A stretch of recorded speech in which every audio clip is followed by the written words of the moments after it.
Hey Kaiju fans, I'm Cooper, and today we will be looking at the super dragon monster, the Heisei King Ghidorah.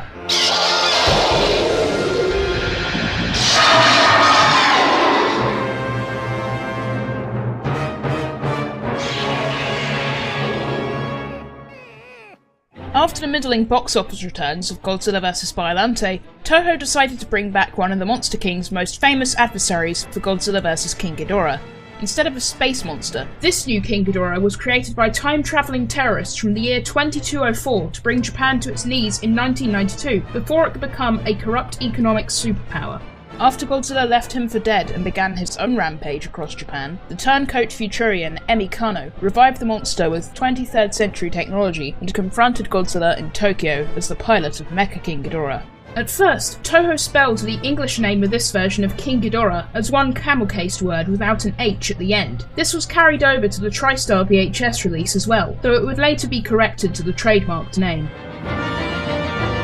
The Heisei King Ghidorah begins life as three adorable 23rd century pets called Dorats. Kazuki Omori's script simply described them as synthetic organisms, resembling a cross between a bat and a cat. Some of Shinji Nishikawa's concept art focused on the animal hybrid angle, while his final cartoonish design emphasized their artificiality. Three models were created to portray the Dorats, along with a hand puppet operated by Anna Nakagawa, who played Emi Kano.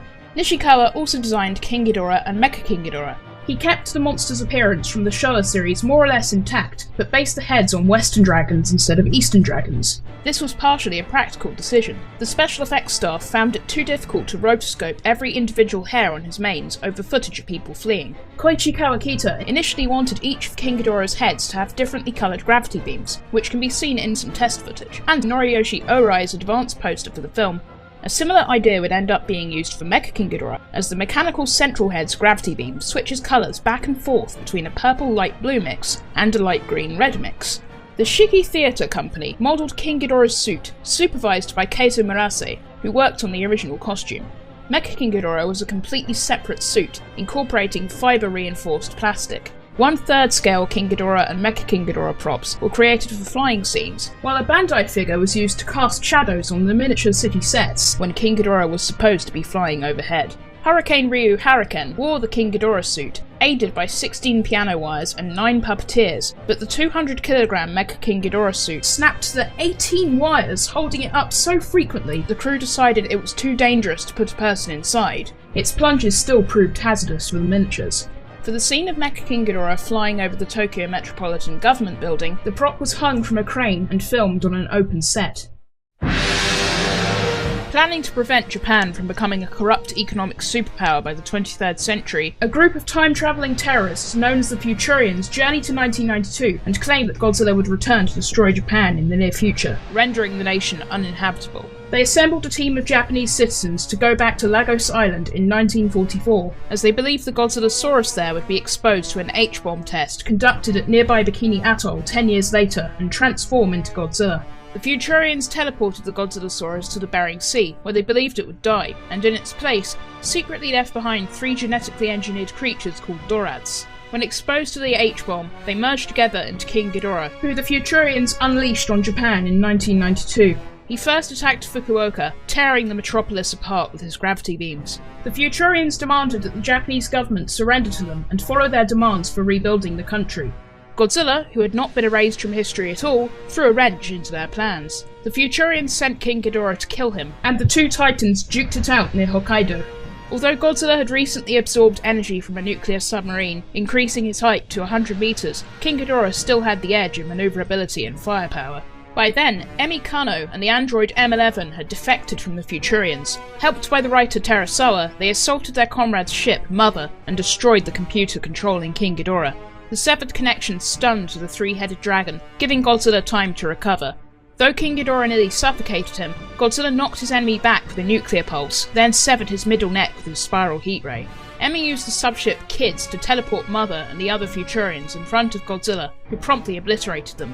The wounded King Ghidorah tried to fly away, but Godzilla targeted his left wing next, sending him plummeting into the North Sea. With his competition eliminated, Godzilla began his own rampage across Japan. Emmy believed that King Ghidorah could be revived with technology from her time so long as his corpse was preserved by the cold water, and travelled back to 2204 in Kids. As Godzilla tore through Tokyo's Shinjuku ward, Mecha-King Ghidorah materialised in a flash of pulsing energy. Piloted by Emmy and reinforced with several robotic segments, Mecha-King Ghidorah wasted little time in launching an all-out assault. Still, the cybernetics were vulnerable to Godzilla's atomic breath, and the cyborg seemed doomed. Just before Godzilla could deal a fatal blow, Emmy activated Mecha-King Ghidorah's giant claws and machine hand, allowing her to carry him out to sea. Godzilla's ongoing attacks sent them both crashing into the waves, but Emmy and M11 escaped in Kids. Though the King of the Monsters survived, Japan was safe for the time being. After its battle with Godzilla, the UN organisation G-Force salvaged Mecha-King Ghidorah's remains from the bottom of the sea for analysis. Its 23rd century robotics are essential in the construction of Mechagodzilla. After Mechagodzilla was destroyed, the technology was further developed for the construction of Mogira. Ghidorah is able to fire gravity beams or plasma gravity beams from each of his 3 mouths. The beams fluctuate in power, dealing only minor damage to some buildings while easily blasting others to pieces. Mecha-King Ghidorah's center head is outfitted with a gravity laser cannon, which projects laser beams roughly as potent as his gravity beams. A storyboard for vs King Ghidorah shows Mecha-King Ghidorah combining his rays into a single powerful blast against Godzilla. The entry for the cyborg in the video game Godzilla Movie Studio Tour seems to reference this, calling the attack a triple plasma ray beam. King Ghidorah and Mecha-King Ghidorah can achieve flight at speeds of up to Mach 4, allowing them to easily outpace F-15J fighter jets. Ghidorah is able to generate shockwaves powerful enough to damage buildings and bridges. Mecha-King Ghidorah actually flies by way of anti-gravity propulsion devices installed in the armour around his ankles. His wings function only as solar panels, which is how he was able to complete his mission even after Godzilla damaged them.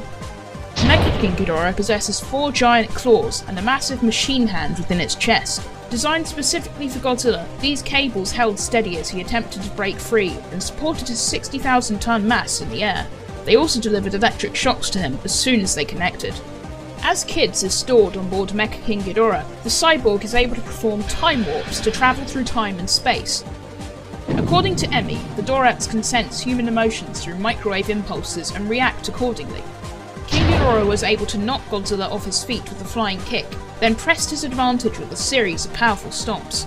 Later in their fight, King Ghidorah strangled Godzilla using his center neck. When piloting Mecha-King Ghidorah, Emmy preferred to attack at a distance, though she rammed Godzilla into a building and directed the cyborg's organic heads to bite him. King Ghidorah was unaffected by missiles fired by F-15J fighter jets, and even shrugged off Godzilla's atomic breath early in the fight. However, after Godzilla buffeted him with a nuclear pulse, his more powerful spiral ray was able to sever King Ghidorah's middle neck, while his standard atomic breath blasted a hole through his left wing. Mecha-King Ghidorah's cybernetic parts were also vulnerable to his atomic breath. King Ghidorah was stunned after the Futurians lost control of him, collapsing to the ground. Mecha-King Ghidorah is completely reliant on its pilot to function, and was helpless when Godzilla's attacks briefly knocked Emmy unconscious. The Dorats, of course, have no weaknesses. Besides, who would want to fight them anyway? As we discussed in our Inconsistent Kaiju Stats Volume 1, the Heisei Ghidorah and Mecha-King Ghidorah do not have consistent height and wingspan stats. At the time, we concluded that the 140-metre height given in the majority of official sources, and even used in a pre-production scaling chart for vs King Ghidorah, are the easiest to accept. However, it turns out that we overlooked something. For a brief moment during the opening of Godzilla vs Mechagodzilla 2, Mecha-King Ghidorah's height is displayed as 150 metres. Stapling that to the corresponding 175-metre wingspan, these are the stats we now go with for the Super Dragon monsters.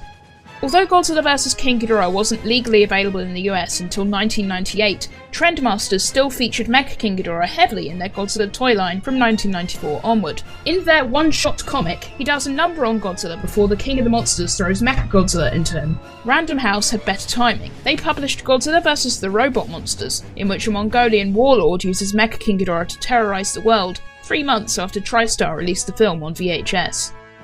While Godzilla vs King Ghidorah abandoned the 3-headed monster's extraterrestrial origin, An early idea for the film had the three Dorads, which mutate into the Golden Dragon, engineered from DNA recovered from the carcass of an alien King Ghidorah found on Venus. Though this didn't make it into the movie, Fumio Tanaka kept it in his novelization. Toho was interested enough in this idea to consider a sequel titled The Return of King Ghidorah, in which the alien Ghidorah turned out to be alive and faced off against Godzilla. In the end, they chose to bring back Mothra instead, whose polling showed was the most popular monster among women. Stock footage of both Mothra and Ghidorah appeared in a G-Force training simulation that was shot for, but ultimately cut from, Godzilla vs. Mecha-Godzilla 2.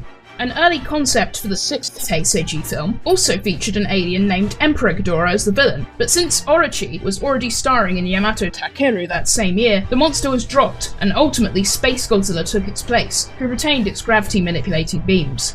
By the way, the concept for Emperor Ghidorah is remarkably similar to Kaiser Ghidorah 10 years later, isn't it? In the television series Godzilla Island, King Ghidorah is one of the first monsters the Zillion Zagres sends to attack the Earth. He is portrayed by a repainted 8-inch Bandai of his 1991 design. In later episodes, Zagres receives Mecha-King Ghidorah and a variant of him called Hyper Mecha-King Ghidorah from a monster vending machine situated conveniently in outer space. Strangely, Bandai never produced figures of those two. The Heisei Ghidorah and his cybernetic counterpart have appeared in over a dozen video games. You can pit them against each other in the 1993 Godzilla arcade game, Battle Legends, Trading Battle, and Godzilla for the PS4. And you don't even have to worry about a time paradox if Mecha-King Ghidorah wins. The cyborg also appears in all three of the Pipeworks Godzilla games, sporting an energy shield which can either convert ranged attacks into health or damage the monsters using those attacks. In Godzilla Domination and Godzilla Unleashed Double Smash, he grows to truly massive size to serve as a final boss and a level boss respectively. The Dorats, meanwhile, only show up in the Game Boy Godzilla King of the Monsters and the mobile game Kaiju Collection. Shinji Nishikawa wrote and illustrated a parody of Godzilla vs. King Ghidorah called Miss Kano's Disgrace, published in the 1992 anthology The Godzilla Comic Raids Again. If you've ever seen that drawing of a Biollante Ghidorah hybrid, this is what it's from. In this story, King Ghidorah is sent by the Cillians on a mission to attack Earth, but encounters Biollante in the asteroid belt. A battle ensues in which Biollante morphs into the hybrid under the effects of Ghidorah's gravity beams, but King Ghidorah is still victorious.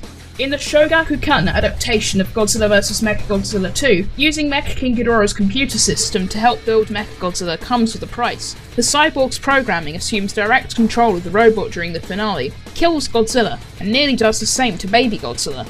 As in the movie, Rodan sacrifices himself to revive Godzilla, who triumphs over the mech.